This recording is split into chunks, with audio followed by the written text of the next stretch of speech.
Welcome to the Athena Wellness Podcast, the show that invites you to take a seat around the community fire and listen to stories that inspire. I'm your host, Kathy Robinson, author, coach, and founder of Athena Wellness, a company that's dedicated to supporting you on your journey to live more wholeheartedly. Today's episode is brought to you by the Athena Wellness Academy, your resource for wholehearted living. The Academy's featured offering is an online course called From Type A to Type B, How to Mindfully Descend the Corporate Ladder and Invite What's Next. This course is perfect for you if you're contemplating or navigating a professional transition, and it's available as a self-study or with a small cohort of students facilitated by me, Kathy Robinson.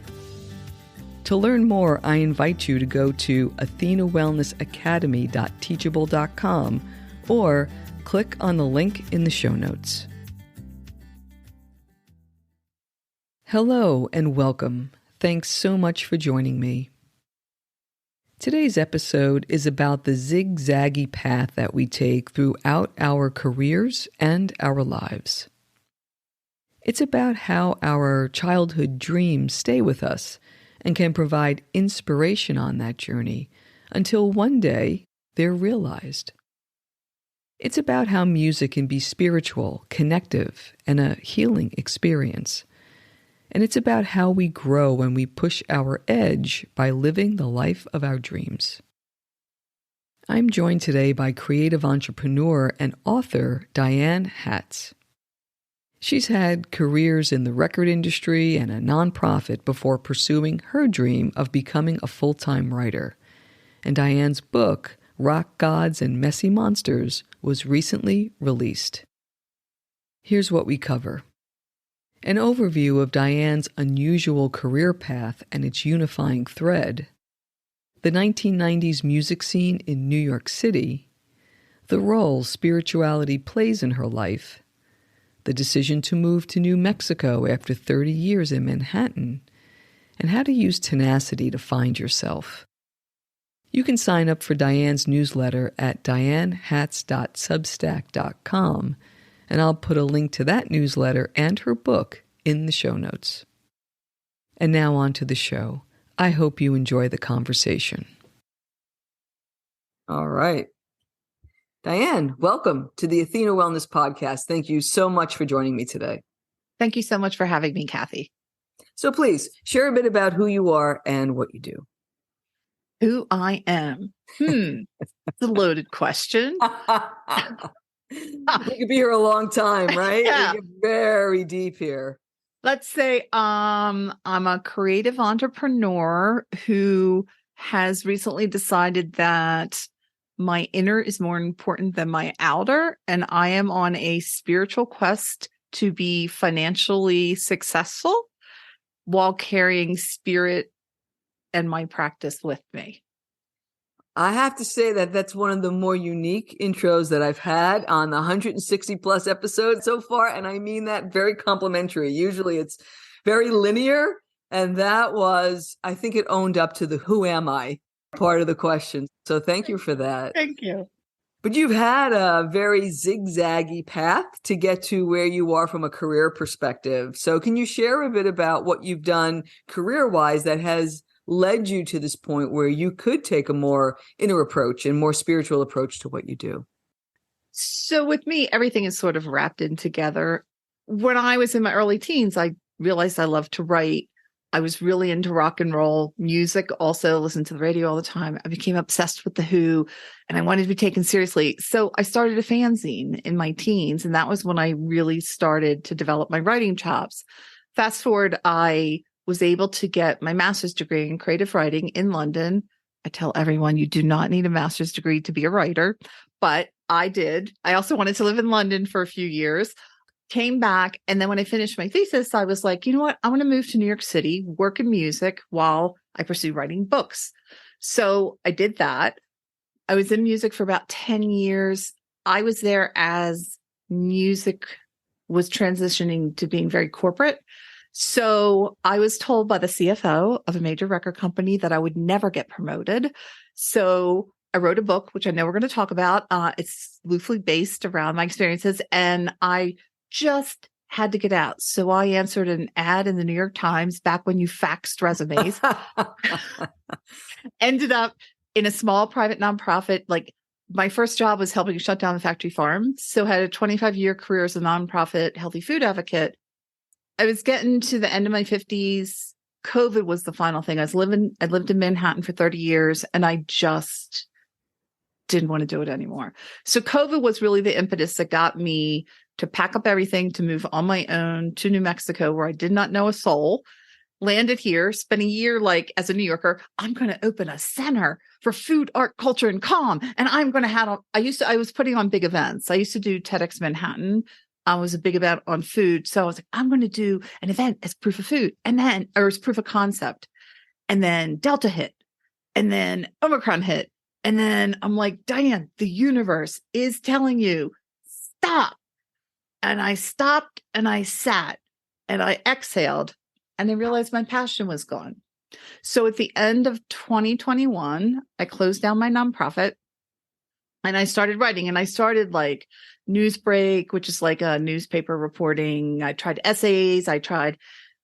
And a friend from back in the early 90s, when we were both temps at the Rainbow Room in the call center, she reconnected after all those years and said, Diane, I just found your book. And I just quit my job. I just finished it, closed the cover, and I've left my job. I'm so inspired. I'm pursuing my passion.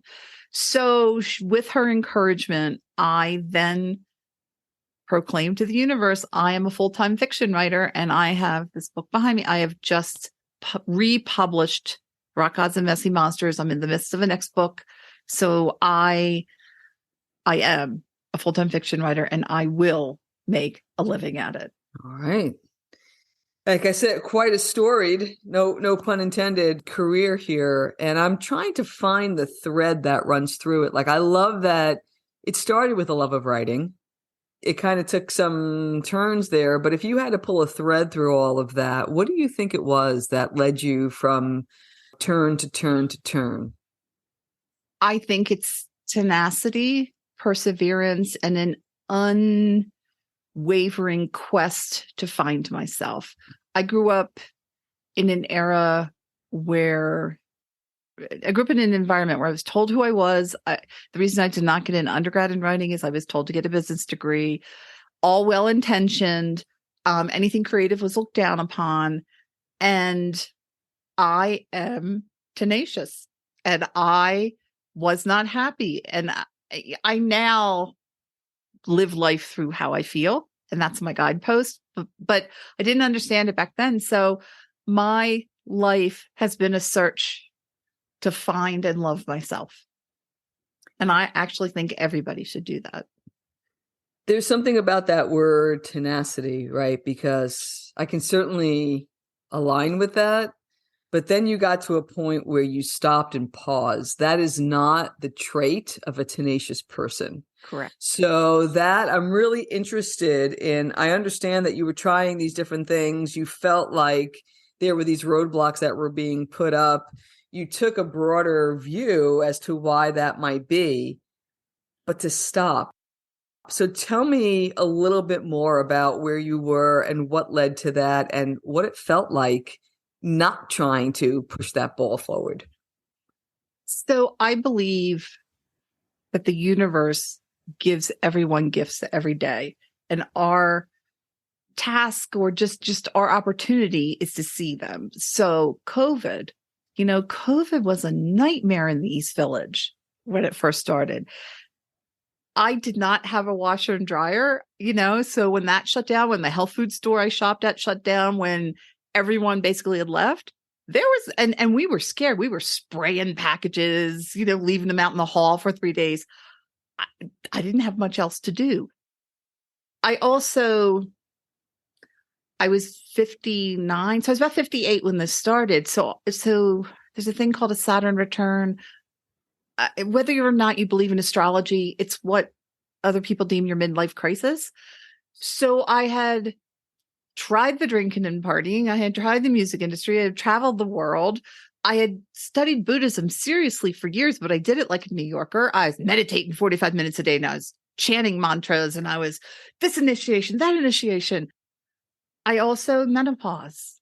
And but there was I didn't think there was anything left except to just sit and to sit in the uncomfortableness and sit in the fear and sit in the trauma of really like life in New York, of looking at not having achieved what I would thought, like that whole shift from being brought up to only care about outer material to the inner. I think I'm 98% there now, but I don't know if I could have done that had I not moved to New Mexico, because I can go out in the mountains now and I can disappear in the desert and I can, just to watch the clouds float by, the two doves that come on my porch every day. I couldn't appreciate that in New York. So I think I learned to listen to myself. Like I didn't realize till I came here how crazy New York is, because I lived there for 30 years. So I don't know if that's a complete or direct enough answer, because it's hard to answer that question. Yeah, which is why I asked it. So it's not about tying a bow on it, but what I love, this idea of this tenacious Buddhism. This is the way me. I'm going to approach it, right? That's going to be a future book, The Tenacious Buddhist. Tenacious Buddhist. You are more than welcome to that. And I'll tell you, it trained you well, though, to be able to, because the words that you used, you were sitting in that uncomfortable place and just being there. It's really what Buddhism is, right? It's trying to unpack that. Am I bringing suffering on myself? Like, how much of this is the situation and how much of this am I bringing on myself, right? And not to freak anyone out, but I believe we all bring it upon ourselves. I brought everything on myself, and I have the opportunity to see it as a teaching, to see it as a growing experience, or to hate everybody and to push it out on the world. And that pushing out on the world will never solve anything. But that did take many years of this crazy path. And even when I went into the nonprofit world, I thought, oh, the nonprofit world, we're all going to hug each other and sing Kumbaya. And someone explained early on, because you don't get paid a lot, there's a lot of ego. So, it was another growing experience. So I think, and I will say this, sitting in your fear and sitting in anything uncomfortable, I do it as long as I can. I still get waves of being freaked out over something. And if I can sit for 5 seconds longer than I did before, great. If I can sit for 5 hours longer, great.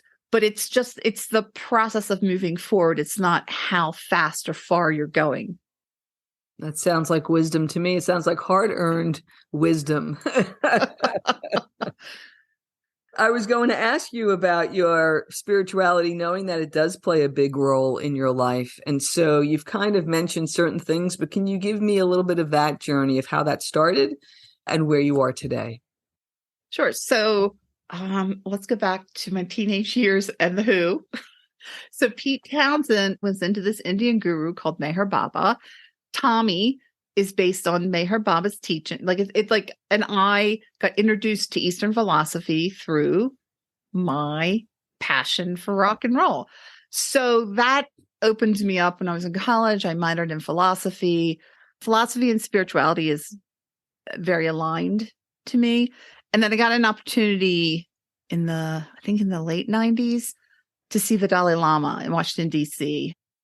And at the end of the teaching, he did a prostration to the audience. And if you don't know what that is, it's when you get on your hands and knees, you put your forehead on the floor. So he did it to the audience. And when his forehead hit the floor, I had a life-changing, transformational, heart-opening moment. And I felt this pinprick of warmth, like I literally was cellular changed in that instant. So I went back to New York, and it was Buddhism. And everybody has their own path. It doesn't matter if you follow religion, doesn't matter if you hug trees, it does not matter. Everything is based on kindness to yourself and others. I believe that's everything. And that is the path to enlightenment. It's easier said than done. It's funny when you were mentioning Tommy.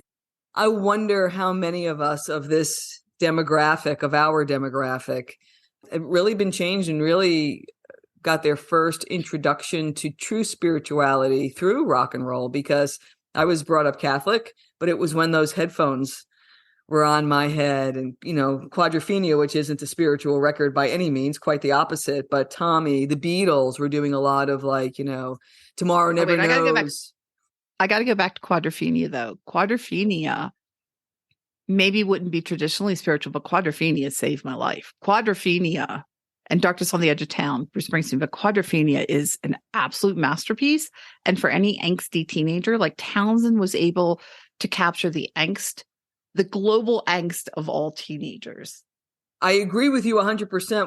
I meant more of you're not going to get sitar drones on Quadrophenia, right? Yeah. It's a different type of thing. And what always fascinated me about that is that was 73. So I was 9. So a 9-year-old girl, how did that touch me? Like, that still boggles my mind, and I could not get enough still.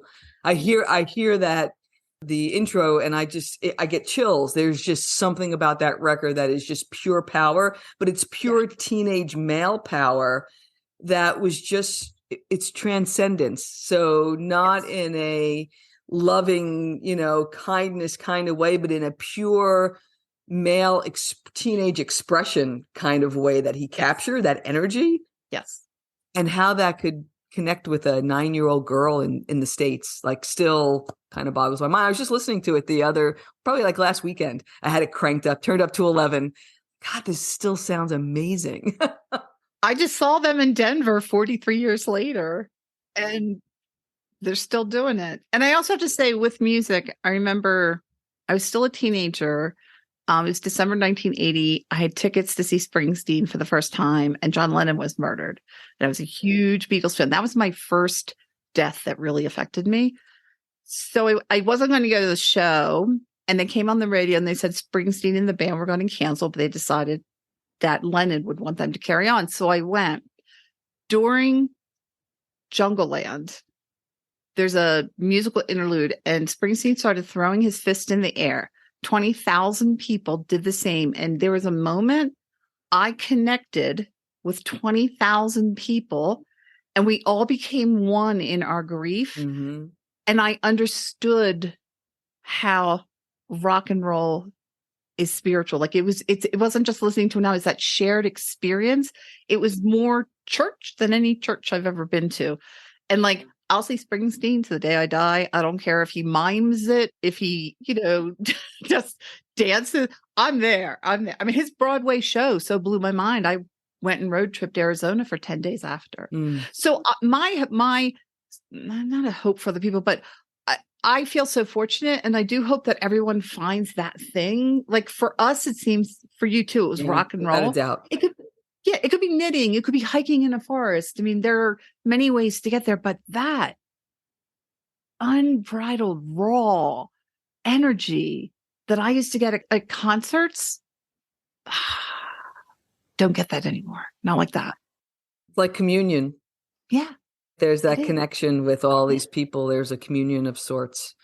When I think back, those were really special times. Those were really special albums. They'll be ingrained in my memory forever. But you were in the industry, as you said, it's kind of started to turn. And I think there were a couple of things going on in the 90s, right? There was this more commercial aspect that a lot of people were rebelling against. And then there was a really big indie movement. Grunge came out of that. Alt country came out of that. And so tell me a little bit about that time for you in New York. Well, I'm actually interested in what you were doing during the day, and then how you were experiencing music at night for your own self. Okay. It's a cliche and a stereotype. It was a lot of partying, sex, drugs, and rock and roll, that got coined for a reason. But I got hired at a corporate label. So I started at Island Records, which had just sold to a major, but they were still indie. And that was just amazing. It was very laid back. It was creative. Got laid off, ended up at a major label. It was CBS Records. They had just sold to Sony. So I was there and worked during the transition from that crazy 60s, 70s rock and roll era to, no offense, an accountant running the record company, and like Tommy Mottola got booted out and they brought in somebody else. So I didn't think about this till you just said that. The corporatization of rock and roll or of music created grunge, created punk, so there was really amazing things that came from it. I mean, I remember there was this label called Matador. Sure. They were an indie label. Yeah. I would buy anything. I didn't care what it was. The minute they released a record, I would buy it because I knew that it was going to be great music. So that, I think I made the mistake of thinking that working in a field that is creative, but in the corporate side would also be creative. I couldn't have been more wrong. And, and it makes me wonder, and you worked on Wall Street, so you might have a better perspective, like a more rounded perspective. But as a company gets so big, you can only get to a certain level that if it's a creative company, it kills the creativity, and that's eventually going to kill the company. Mm. Yeah, I think about it more of a broader ecosystem, right? Because I can remember myself going down, like there was Tower Records was there, right? More corporate, even though it didn't start that way, but that's kind of the way it grew up. But right across the street was a little store called Other Music. And you can get all this cool stuff that you couldn't get in Tower, right? So to me, I think of the 90s as this, it's almost like this dual track. And it was this, some of us were able to kind of navigate through that and try to take the best of both worlds. But I don't know, I think there was that balance, right? So did you know that Island Records, where I work, was right above the Tower Records, and Keith Richards lived in that apartment building? Oh, is that right? Yeah. Yeah. So it was way more cool than you might have realized. No, I agree. I mean, the offshoots and what happened, but had corporate music not become so corporate, I don't know if the explosion of indie bands and indie labels would have happened. Exactly. Like if there wasn't all of that electronic music in the 80s, would Guns N' Roses ever happened? Who knows, right? Right. And I do have to say, one of my great joys, and I think this has taught me to try anything, were some of the concerts, Radiohead being one of them. I'm like, who wants to see? This is way before anyone knew, right? And I walked in and I'm like at the bar at the back having a drink, and they start. And by the third song, I'm next to the speaker, next to the stage, because they were so Jane's Addiction, Ozzy Osbourne, and the best by far, Jeff Buckley. I don't know if you know who he is, but Jeff Buckley live. Yeah, sure. I understand now why women, like they talk about women swooning way back when they would hear singers. He would hit these notes and hold them so long you would forget to breathe. And I'm not joking. Yeah. Amazing. One of the greatest versions of Hallelujah, next to the man himself. Ever. Yes. I was going to ask you about some of your favorite memories of that time, but you're kind of hitting on that. Certainly the concerts. What about, do you follow anything today, or is that just all, like, do you go back and just listen to what your favorites were back in the day? It's generally my favorites. I mean, Billie Eilish is good. I mean, if they get so big that I can't, but I don't. I only bought my first car when I moved here about 2 years ago. And, most people listen to radio in the car, but now with podcasts, and I listen to YouTube videos. I don't discover new music. And then the rock stations are still playing Stairway to Heaven. They're still playing the music I listen to. And I'm like, is this the only era of rock and roll? So I know there's great music out there. I'm a little more at a point in my life where I'd rather go to like a restaurant. I'm not so into dive bars anymore, but to go to a restaurant or just to see somebody on the street, like just to enjoy good music. And it doesn't have to be famous. It doesn't have to be who or them or whatever. I'm trying to think. Yeah, there isn't anybody. I'm trying to think of an album I bought. I think Billie Eilish, or download, because I have a subscription. I know I don't buy albums anymore. And you think with that people would discover things more, and maybe younger people do. But what I believe that musicians and bands aren't groomed for long term. Like they're not groomed for albums, they're groomed for singles, and they sell singles now. And it was that whole arc of Quadrophenia, that whole arc of Tommy, even Darkness on the Edge of Town, which is Springsteen, like not quite the same arc, but still you would go through and you would listen and you'd look at the liner notes, and it was an Quadrophenia had experience. that booklet. I still have that booklet, and Yes. yeah, all the pictures and the lyrics, and you were in it. Yes. And the other thing about the music industry, it is true. I mean, there was a lot of fun. We would just party all night. And when you're in your 20s and even your early 30s, it's just laugh out loud. And I think I don't want the drugs. I don't want the booze. I don't want any of that. I don't want the crap anymore, but the laughter. I think that is so important. I think that I can only speak for myself, but as I got older and when I got into the nonprofit world, it's very serious. And I used to say, guys, like, I know the world's coming to an end, but could we be a little more joyful? So I think that one of the things that I'm working on in life right now is keeping joy within everything that I do and finding laughter within every experience. And I do think it gets harder. I think our perception gets much more defined. So we have to choose how we see the world. So for instance, like I decided I'm not going to watch the news for like a month. Because every time I watch it, like the world is coming to an end. But if I go walk out in the desert and see the sunset and see birds fly by, it's like, oh, what a beautiful world. Mm-hmm. Yeah. Well, it's an interesting, what's the word that I'm looking for? Paradox that we hold, right? That we see things. It could be on your phone. It could be on television. It could be these things that are coming to us in another way versus our own experience. And so I find the same thing as well, that you can hear all of this negativity and see all of these stories, and they're horrible. Like, there's no doubt. I'm not minimizing any of that. But then you'll go out in your own experience and everybody's saying thank you and being incredibly polite and doing nice things for other people. It's like, it's hard to reconcile those two worlds of, well, what's really true? Like, have you ever sat in a room with people and meditated? Just sat in a room? That power, like I meditate on my own, like, but if I can get in a room of 20 or 50 or even more people, there's this strength and this power. And I'm big on quantum physics. And I do believe that energy can shift worlds. So that if we get caught up in the news, we get caught up in the negativity, we're just going to make more of it. So I think for me, because of all the political strife and everything, the rainforests and just everything going on, Ukraine, like I'm over 90% Ukrainian.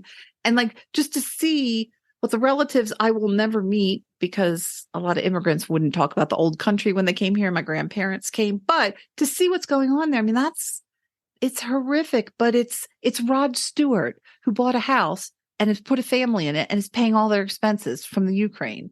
That's what I choose to look at, the good in things. Yeah. And I guess that's kind of the balance, right? Of being able to stay informed when we have so many outlets or inputs from all this media. How do you determine, yes, you need to know what's happening, but how do you determine where you can actually put your energy and invite some change into the world for whatever that might be for you? And that in itself is a Buddhist practice that needs a lot of tenacity of going through that every day of what is it that's going to help me understand versus what is not helping me from a mental health perspective. And then how can I do something worthwhile in the world in whatever way I might be able to offer that day? One of the reasons I was able to shift from nonprofit advocacy work to writing was I started to feel like Sisyphus, and I kept rolling this boulder of healthy food up a hill just to get crushed again. And that was just decades. I realized that I feel I have a better shot of writing entertaining fiction with a meaning underneath. So people can choose to see the meaning or choose just to be entertained. And just the entertainment alone might alleviate some of their pain, etc. And then that might help. But I truly believe I have a better chance of changing the world through writing books than through the work I did. And the work I did is necessary. There's a whole new generation. There's been a generation shift. So there's a lot of younger people that have come in, so that's another thing too, is I was also phased out as I was leaving. The universe has been very good to me. That's all I can say, because I probably would have stayed there and ultimately been miserable because I really want to write books. Mm-hmm. So there's this passing of the baton. So it's not even so much like you carried it as far as you could. And then there's this passing of the baton, and now you're deciding to impact the world in another way. And tell us about that. Tell us about your move and what it's like to be a writer in Santa Fe. And then, of course, the book itself. So I have, don't get me wrong, I work. I mean, I work harder than I ever have in an office, but I have the freedom. If I want to go out, like after this, I'm going to go for a walk. There's a trail right outside. I saw a road runner, like a huge road runner. It really did look like the cartoon cross my path. I was so excited. You know, there's like 3 prairie dogs moved in on this hill on the side of the thing. So I check for them every day. So it took a year. People said, give it 3. So I'm coming up to 2. It took a year before I started to decompress because I came out as a New Yorker. I mean, there was a struggle. I went through some tough times. I was unprepared for the emotional impact of uprooting myself from Manhattan and moving out here. Wasn't bad, just was not prepared. It was very emotional. I had some very weepy months. But when I drove out here in the height of lockdown, when my wheels crossed into New Mexico, tears came out. And I knew right then on an instinctual level, I knew I'd made the best decision of my life. So that's been able to carry me. So growth only happens through pain.